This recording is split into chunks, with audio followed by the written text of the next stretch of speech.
এইটা একেবারে কোনোভাবেই অ্যাকসেপ্টেবল না যে ৪০০ শিশু মারা যাবে এবং এটা নিয়ে মোটামুটি সবাই চুপচাপ। এবং দেখেন একটা কথা বলি, ধরেন আমি, আপনি, আমরা সবাই অনেক কথা বললাম, অ্যাকশান ম্যাটার করে। অ্যাকশান, আমি কথা বলে উড়াই ফেললাম, মানুষজন বাহবা দিল, খুব তালি দিল, নাইলে গালি দিল, আর আমি একটা চুনোপুটি, আমার কথায় খুব বেশি আসবে যাবে না। দোষারোপ করতে হবে, অ্যাকাউন্টেবিলিটি লাগবে। কেন হইলো জবাবদিহিতা? ভাই, আমাদের দেশে কিন্তু অ্যাকাউন্টেবিলিটির সবচেয়ে বড় অভাব। এই দিকটা লুট হয়ে, যে দিকটা ঝামেলা, যে অ্যাকাউন্টেবিলিটি নেই, এটা বের করতে হবে। এইটা যেমন জরুরি, তার পাশাপাশি এখন আরও বেশি জরুরি কিভাবে বাকি বাচ্চাদেরকে বাঁচানো যায়। চিন্তাম এমন না, রিসেন্টলি চিনছি, বাট আনসাং হিরোজদেরকে যে সামনে নিয়ে আসার একটা প্রচেষ্টা, এটা আমার মানে ভীষণ পছন্দের একটা কাজ। এই কাজটা আমি পার্সোনালি অনেক সময় করি, পছন্দ করি। বিভিন্ন জায়গায় যে মিট করি মানুষ ভালো কাজ করলে, আমি চাই দুই চারটা ভালো কাজ, একটু দেখতেও ভালো লাগে, শান্তি লাগে। সো এমরাইজের এই দিকটাকে আমি মানে খুব হাইলি অ্যাপ্রিশিয়েট করতেছি। একই সাথে আমরা দেখছি যে যারা সামাজিক যোগাযোগের মাধ্যমে বেশ সাড়া ফেলেছে কাজ করে, তাদের কাজ দিয়ে, তাদের সাথে দেখছি আপনাদের বেশ খুনছুটি। কিছুক্ষণ আগে দেখছিলাম যে মজা করছেন চিরঙের ভাষায় যে কন্টেন্ট মানে, সব মিলে তাদের সাথে কি কথা হচ্ছে এবং অনুভূতিটা আসলে আসলে ব্যাপারটা কি, থাকি তো আমরা চারপাশের অনেক যুদ্ধের মধ্যে, অনেক নেগেটিভিটির মধ্যে। একটা নিউজ ফিড খোলা যায় না, ঘর থেকে বেরোলে ঝামেলা, বিভিন্ন কিছু। তো এইগুলোর মধ্যে যখন এরকম দু একটা ইভেন্ট হয়, যখন সবাই আসে, আমরা আসলে পার্সোনাল লাইফ নিয়ে বেশি কথা বলতে পছন্দ করি, কার কেমন যাচ্ছে। কারণ দিন শেষে তো বাইরে সোশ্যাল মিডিয়াতে সবাই ফেকিং।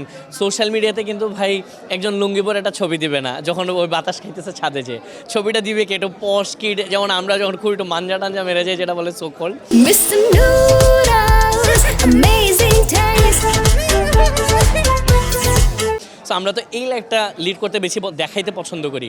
বাট আমি এটার জন্য যখন আমার সোশ্যাল মিডিয়া পার্সনদের সাথে দেখা হয়, আমি চাই একটু পার্সোনালি সুখ দুঃখের আলাপ করতে পারলে, 2 কাপ চা খেয়ে, যে জীবন আসলে কেমন চলতেছে। কারণ সোশ্যাল মিডিয়া পার্সনরা সচরাচর তাদের ফ্রাস্ট্রেশন শেয়ার করতে চায় না, সব পজিটিভিটি শেয়ার করে, যেটা থেকে হচ্ছে সাধারণ মানুষ চিন্তা করে, আরে কী লাইফ লিড করতেছে, ওয়াও, এই সেই।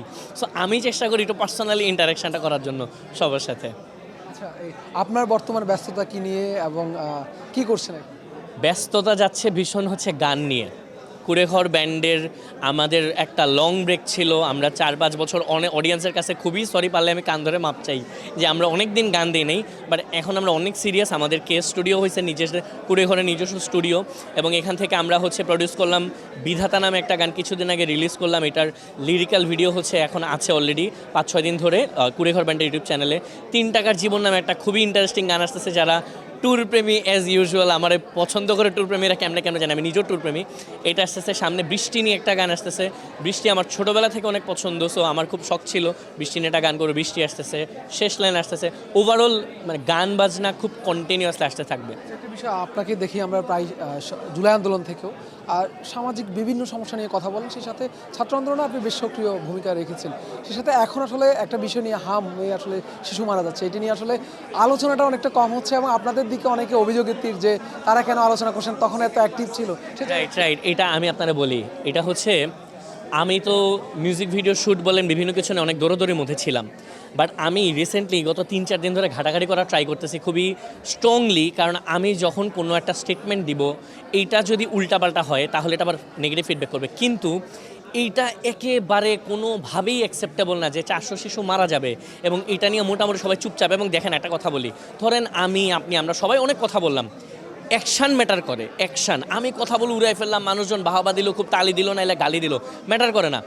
এখন হচ্ছে স্বাস্থ্য খাত যারা আছে, এই স্বাস্থ্য যে মন্ত্রণালয় বলেন, এই সরকার বলেন, খুবই দ্রুততম সময়ে কিভাবে করে এটাকে প্রিভেন্ট করা যায়, দোষারোপ করতে হবে, অ্যাকাউন্টেবিলিটি লাগবে। কেন হইলো জবাবদিহিতা? ভাই, আমাদের দেশে কিন্তু অ্যাকাউন্টেবিলিটির সবচেয়ে বড় অভাব।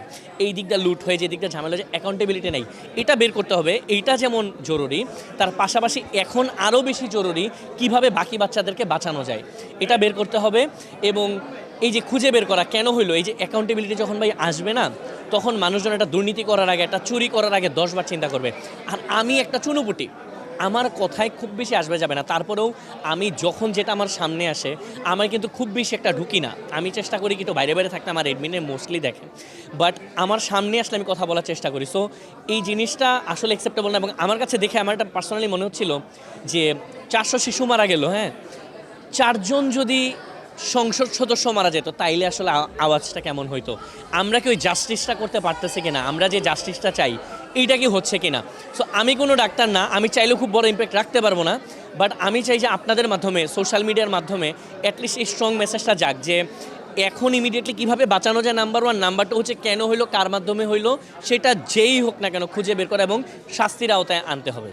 একটা বিষয় যে আসলে আমরা, আপনিও জানেন আমিও জানি বা সবাই জানি যে বাংলাদেশে যখন কোনো ঘটনা আলোচনায় আসে তখনই সেটার কার্যকর পদক্ষেপ দেখা যায়। এটা কিন্তু এখন একটা ট্রেন্ড হয়ে গেছে সেই জায়গায়। এটা খুবই দুঃখজনক কিন্তু সত্য। যখন ধরেন কোথাও একটা ছিনতাই হয়ে যাইতেছে, এটা নিয়ে আমি খুব বেশি দেখবো না, আবার ধরেন আমার পেজ থেকে শেয়ার দিলাম বা 2-4-5 হাজার হয়ে গেলো, তখন আবার দেখি যে প্রশাসনটা নাড়াচাড়া। আমি দেখে না যে কেউ এই টেন্ডেন্সি থেকে বের হইতে হবে।